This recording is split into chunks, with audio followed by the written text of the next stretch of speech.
Tolong like dan share subscriber. Subscribe, share and like. Apakah tuntutan 40% hasil dari Sabah dapat ditunaikan oleh Kerajaan Perpaduan Madani? Kami ahli-ahli Parlimen daripada Sabah sekali lagi membuat sidang akhbar ini untuk membuat beberapa pernyataan. Yang pertamanya, usul yang saya telah hantar, pemberitahu usul supaya di bawah peraturan 18/1/2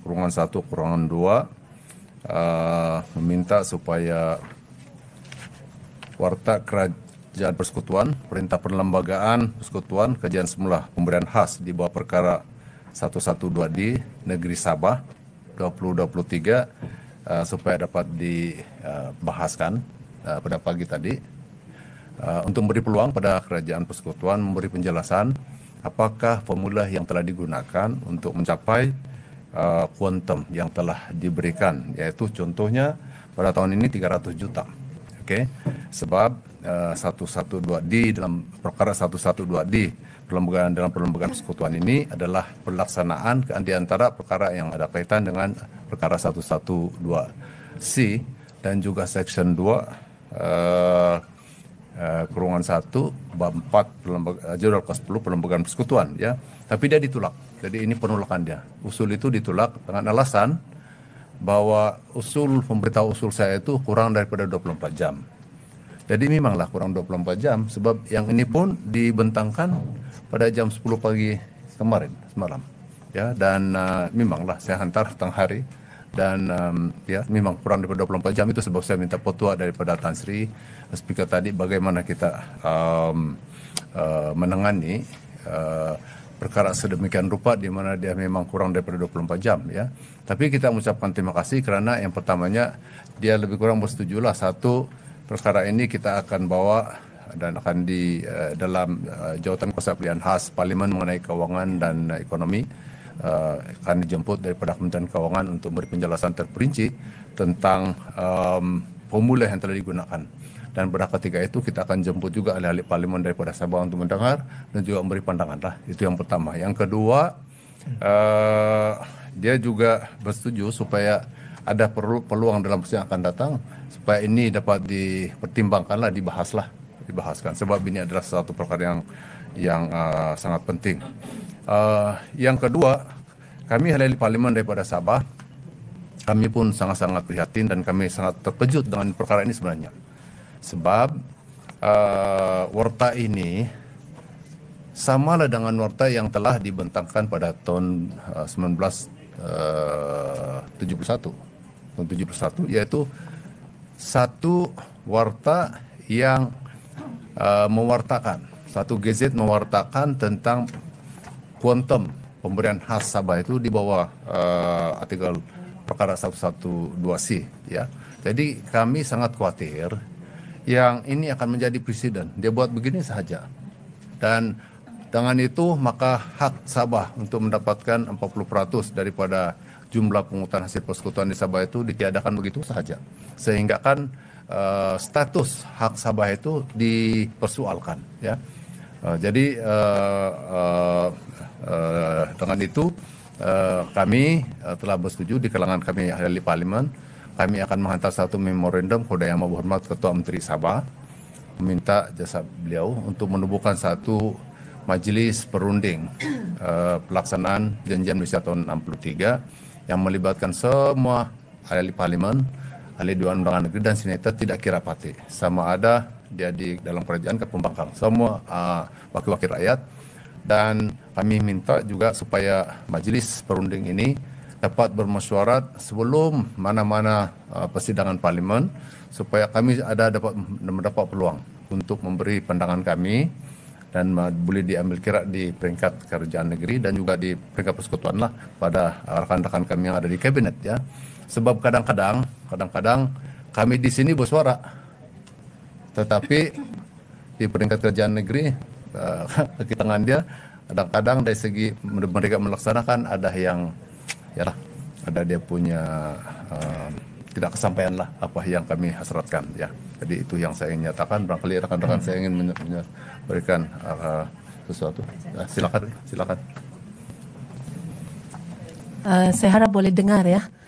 Pertama sekali pada saya lah, saya cakap terus terang lah, saya mungkin sebenarnya saya agak kecewa juga. I don't think it's a good practice untuk kita lay warta kan yang begini penting, yang begitu sensitif, yang hari-hari kita tanyalah mana-mana dengan MP Sabah, tanyalah daripada mana-mana parti sekalipun kan, isu 40%, isu 112C, 112 ni is always been daripada mulut kita bah. Kita selalu cakap benda tu hari-hari dalam setiap perbahasan kita, especially dalam belanjawan. It's not a good practice. Kita lay sejak itu warta dan menganggap kita tidak ambil peduli tentang itu. Pada saya kecewa di situ ya. Pertama, bayangkan macam saya semalam, kemarin, saya sakit, saya tidak dapat hadir parlimen. Jadi macam mana kita mau tahu? Kan you don't give us enough time untuk study. Itu satu perkara. Dan perkara yang begini sensitif, warisan, saya mewakili parti warisan lah dalam kawan-kawan saya ini. Kita begitu konsisten dalam bercakap tentang 40%, tentang 112C, 112D. Dan dalam saya punya belanjawan baru-baru ini, saya ada bagi tahu. Saya cakap, okey, nanti warta untuk 112D ni, nanti pemberian khas ni, kita akan buat bahas atau tidak? Saya dah tanya, tapi tidak dijawab. Saya tanya juga soalan yang sama. Adakah pemberian khas hari itu yang bila dijawab oleh Yang Berhormat Timbalan Menteri, kan adakah itu adalah kuantiti sebenar, bukan kuantiti, amount according to 112C, 112D. Dan apabila jawapan diberikan kepada saya, nampaknya dia seolah-olah membetulkan saya punya kita panggil ni insting lah, yang bahawa amount yang disebut di dalam dewan itu sebenarnya bukan according to 112C. So sebab itu pada saya warta yang begini sensitif. Dan saya tanya juga pada waktu itu, adakah warta ini nanti akan ada letak perkataan interim? Tidak ada.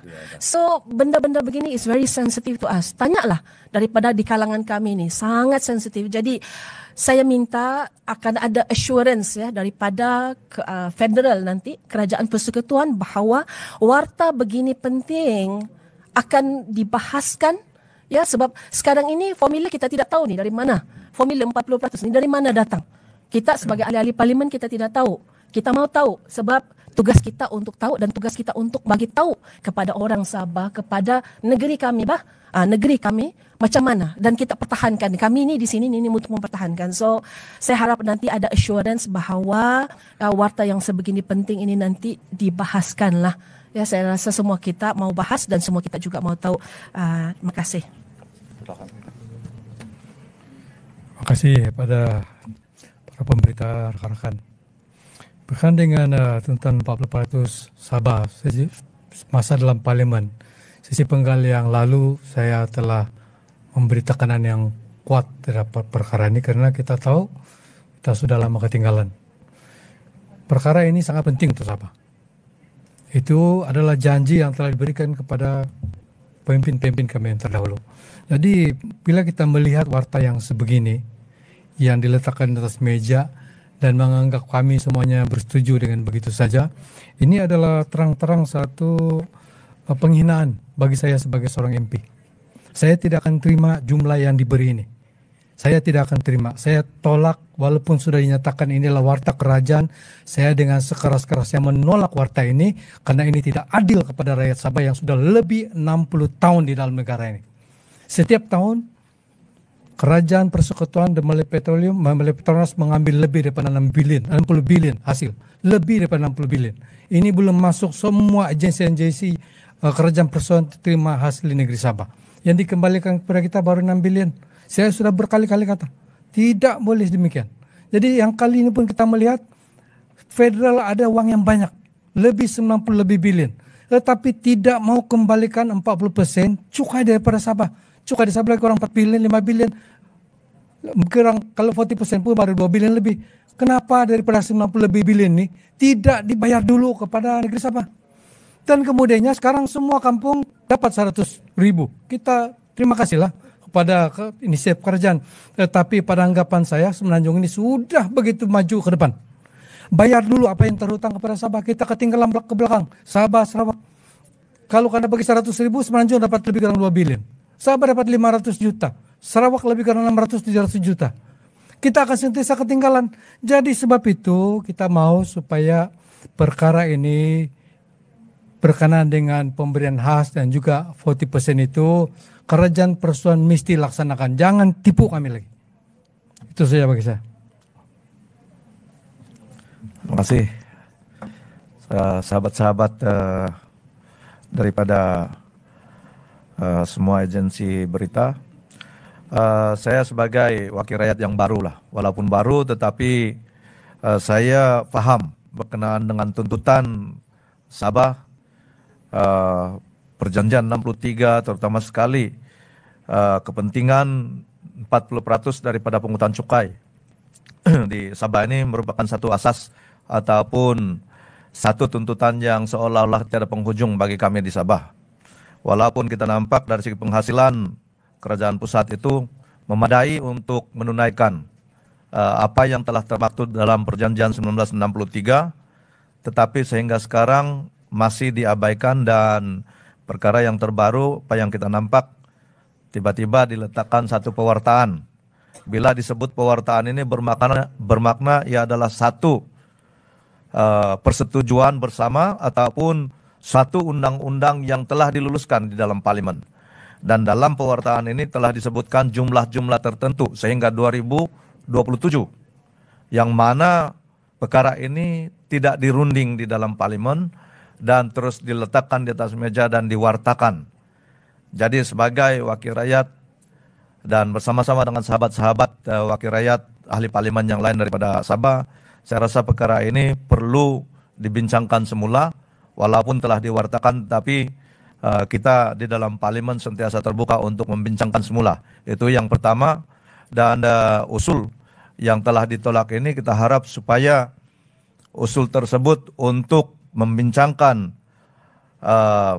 penggesetan ataupun pewartaan yang telah diletakkan semalam di atas meja kami dapat dibincangkan dalam sesi parlimen yang akan datang. Itu perkara yang pertama. Dan perkara yang kedua, saya telah juga mencadangkan kepada rakan-rakan ahli parlimen di Sabah supaya kita bersama-sama menandatangani satu memorandum kepada Yang Amat Berhormat Ketua Menteri Sabah supaya diadakan satu majelis perundingan yang melibatkan semua ahli parlimen dan juga semua adun daripada Sabah dalam masa yang terdekat ini, yaitu sebelum, kalau boleh sebelum hujung tahun ini, untuk membincangkan perkara-perkara yang dijadikan asas sebagai perundingan kepada pihak kerajaan persekutuan, yang mana setakat ini saya nampak majelis perundingan yang dianggotai oleh beberapa orang menteri daripada Sabah mungkin tidak mencapai matlamat apa yang kita harapkan, yaitu untuk mendapatkan kembali hak kita melalui perjanjian 1963 yang mana saya nampak memerlukan kerjasama daripada semua pihak, ahli-ahli politik daripada Sabah, sama ada MP ataupun daripada ADUN. Dan perkara ini kita harus segerakan sebab kalau boleh perkara-perkara yang dibincangkan di dalam majelis perundingan tersebut dapat kita putuskan dan kita kemukakan kepada mesyuarat perundingan untuk keputusan MS63, terutama sekali perkara-perkara yang perlu kita muktamadkan dalam tahun hadapan ini ataupun awal tahun hadapan. Jadi saya mohon supaya sahabat-sahabat daripada Sabah, semua MP, tidak kiralah parti apa, saya sebagai wakil rakyat bebas, maka saya mohon supaya semua wakil rakyat daripada Sabah, ahli parlimen dan juga wakil rakyat Dewan Undangan Negeri, ahli Dewan Undangan Negeri daripada Sabah, khususnya kepada Yang Amat Berhormat Ketua Menteri supaya mengambil inisiatif untuk kita bertindak dengan seberapa segera. Terima kasih. Oke, yang terakhir saya mau sebut Yang Amat Berhormat Perdana Menteri semasa sambutan keamatan tahun ini di Hong Kong Keisaan telah menyatakan bahwa kepimpinan hari ini adalah generasi pewaris dan pelaksana kepada semua perjanjian Malaysia yang telah dipersetujui pada tahun 63. Tidak perlu dirunding katanya, laksana saja. Jadi tiada lagi mau dirunding-runding, apa hak di sini, laksana saja sebenarnya. Itu yang kami tuntut. Jadi kami tidak mau lihat hal-hal seperti begini sebab ini ulang lagi. seperti dulu juga tahun 1971. Itu yang pertama. Yang kedua, hari ini saya mau sebut lagi seperti semalam bahwa rakyat Malaysia ini semakin polarized. Berbagai isu lah, agama lah, kaum lah dan sebagainya. Dan salah satu lagi faktor dia ialah kerana kegagalan melaksanakan semua perlakuan, semua persetujuan dalam Perjanjian Malaysia tahun 63. Jadi itu, ingat, kalau itu tidak ditunaikan seperti apa yang ada di sana, ini akan menjadi masalah besar. Ya, saya juga selalu beberapa kali saya nyatakan contoh macam perkara 122 dalam perlembagaan persekutuan di mana hak TYT untuk melantik hakim-hakim. Sebab di Sabah Sarawak ini kita ada Mahkamah Tinggi Sabah Sarawak. Pada tahun 1994 hak itu telah dihakis. Kuasa itu telah ditarik balik tanpa perbincangan dan kerajaan Sabah. Ya. Dan apabila kita minta supaya Dewan ini perbaiki kesilapan dia cakap rujuk berapa mahkamah. Jadi mana boleh kita rujuk balik-balik di mahkamah? Hendakan juga yang ini pun kita pergi rujuk di mahkamah.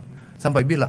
Apalah arti perjanjian itu kan? Sedangkan perjanjian itu sudah ditandatangani. Jadi itu harus sangat penting bagi kita untuk pihak kerajaan persekutuan ini mengambil serius lah.